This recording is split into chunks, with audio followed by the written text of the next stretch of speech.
Oh man, this path just goes on forever. I'm exhausted. That's the path that I used to take to go to school. And it was uphill both ways. Through 6 feet of snow. Barefoot. With fucking velociraptors everywhere. And you know all I had for lunch was a bag of nothing and 2 cigarettes. The whole school used to share a yo-yo for recess, with old barn barbed wire as the string. And the ball wasn't just deflated, it was an anvil with lots of wear.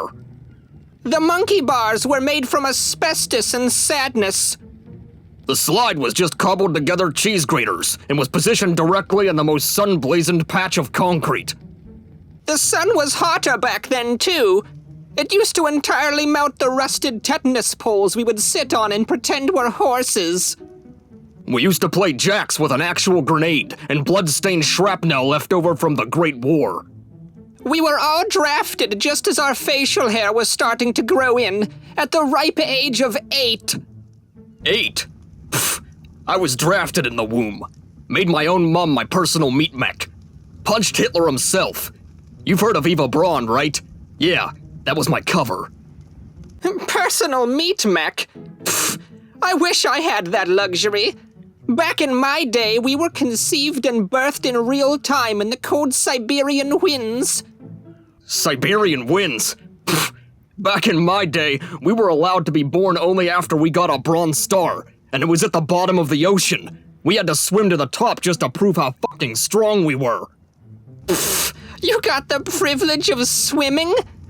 Back in my day, the only swimming we did was in mid-space with protective suits or oxygen tanks. Only the strong would survive and be allowed to attend middle school. Pfft, you had comfort of suits? Back in my day, we simply had boulders the size of a tank strapped to us, and we had to defy gravity itself, and for the very few that could do this feat, were permitted to attend a single class. If you wanted the whole day, you had to repeat the process. Only the size of tanks? That's child's play. Back in my day, the boulders were made of boulders the size of large freighter ships. We had to push them from one side of the farm to the other against the friction of the hardened clay ground and scorching asphalt. You had the joy of a farm and therefore food. I didn't eat my first meal until the age of 25. I was forced to subsist on rainwater and my own skin flakes. Oh shit, my handkerchief. Who said anything about growing food? Our crops consisted of false hope and broken dreams. We survived solely off of the sustenance that was our brow sweat and nose blood. Are you okay? You had blood? Back in my day, we were nothing but a husk, an empty shell of pure misery and despair the likes of you could never fully understand. I dreamt of having dreams and hope that could be broken. Do you realize what total and utter nothingness is like? Plus, we didn't have TV. Oh my god, did he just have a heart attack?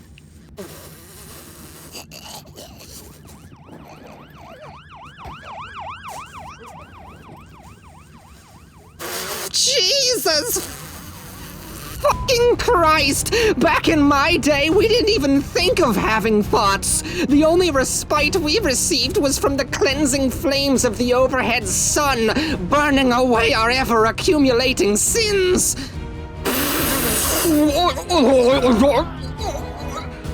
Okay, apparently dying is a common thing with old people.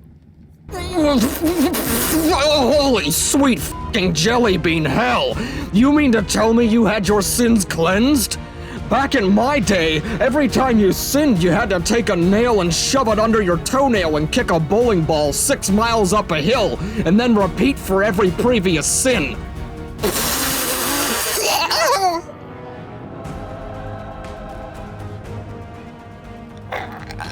Back in my day, the hills were actively heightened based on the number of hairs that would cascade every morning from our questionably strong barrel chests. Breathing is sinning, and we live to do God's work of reaching into glass mason jars full of barbed wire and salt, just to retrieve a switch to beat ourselves with.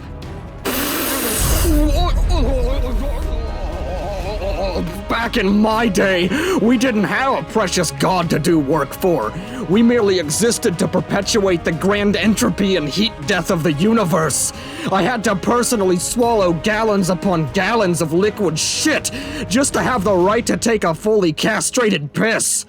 Have you ever been hit by a fully loaded bus going 45 in a school zone? Well, I have.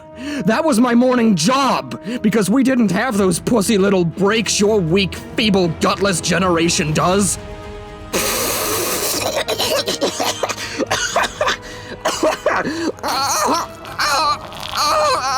Back in my day, we didn't have buses or school zones. We had firing squad crossings that would cleanse the local population of their impurities through a combination of kumbaya chants and weaponized rape demons.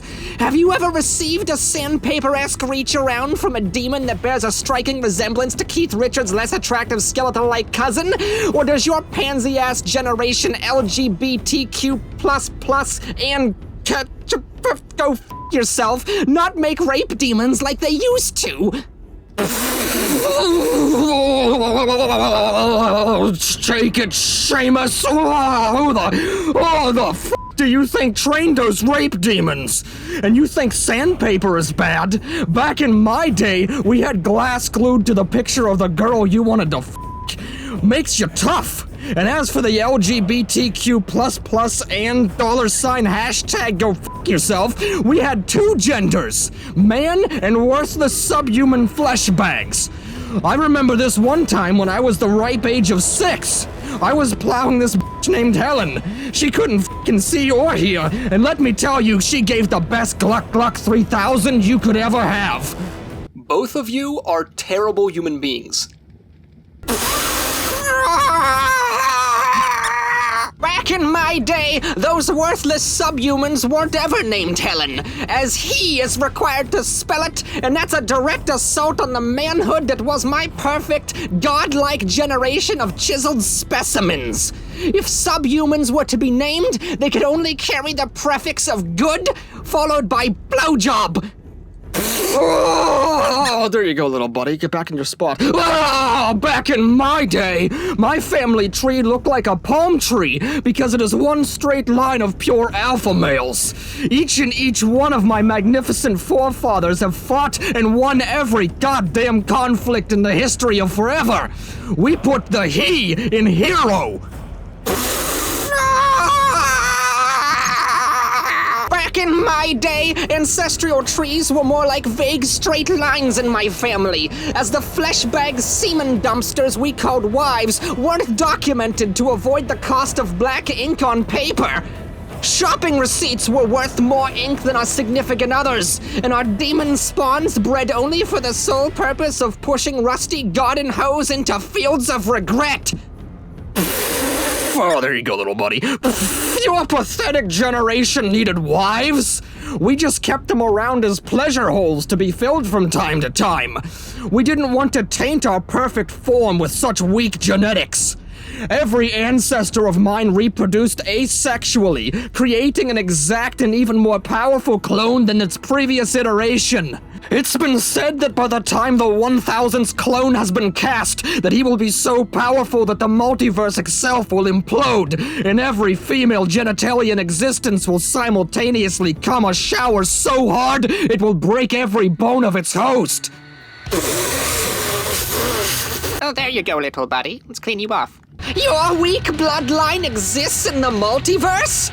My generation exists outside of space and time, co-inhabiting an ancestral plane of blissful meadows that would make that pathetic thing you call a heart palpitate inside of your chest until it implodes you from the inside out.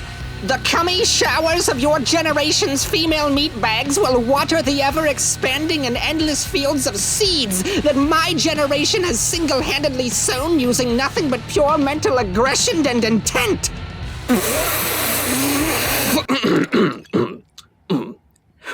You don't understand, and I don't blame you for not, for how could you? This puppet you think you are arguing with is nothing more than a toy to me. You see, I exist outside of the zone that resides outside space and time. There isn't a single thing that happens that I didn't allow to happen. I am the fabric of reality. I am the concept lost to the puny minds of those who truly think they are alive. I am the one above all, and the nagging thought in the back of your mind. I am the what if. I am everything. Oh, there you go, little buddy. Let's glue you back together. You mistake me for an individual who gives a single fuck, as opposed to the almighty being that exists outside the general vicinity of the zone existing outside of the fabric of space and time, constantly looking inwards at the small plaything that is you. I am the why is Gamora amongst the universe. I used to have to walk to the television to turn it on. None of that pussy remote-controlled bullshit your generation has fallen victim to. I am the deity that allows you to exist outside the zone, outside the fabric of space and time. And I had to read actual books by fucking candlelight, you little cuck bitch. Guys! What? You're both the same age. Oh, well, ain't that some shit? Hi there, Bunny here, and I just wanted to say that this entire comedy sketch was based on a ridiculous exchange of text messages between myself and a good buddy. Overall, the conversation took place over about 8.5 hours, all stemming from that single meme that I sent him towards the beginning of the video. Now, I'm quite aware that there was some very crude and suggestive content in this video. Please understand that none of it was said with hate, malice, or the intent to insult, but rather for the sole purpose of entertainment and comedy. If anyone watching this right now is feeling insulted or offended, then I'm afraid that you might be suffering from TLBS, or triggered little bitch syndrome. It's the #1 leading side effect of being a whiny snowflake, and I'm afraid there's no known cure at this point in time. For those of you who watched the video and enjoyed it for its satirical and comedic nature, thank you so much for watching! If you enjoyed this video, then please be sure to leave it a like down below, subscribe to the channel with notifications on to stay up to date on all of my latest content, join the Discord for a community of like-minded woodland creatures, and please keep leaving me comments because they warm my little bunna heart. Thank you again so much for watching, and I will see you guys in the next video.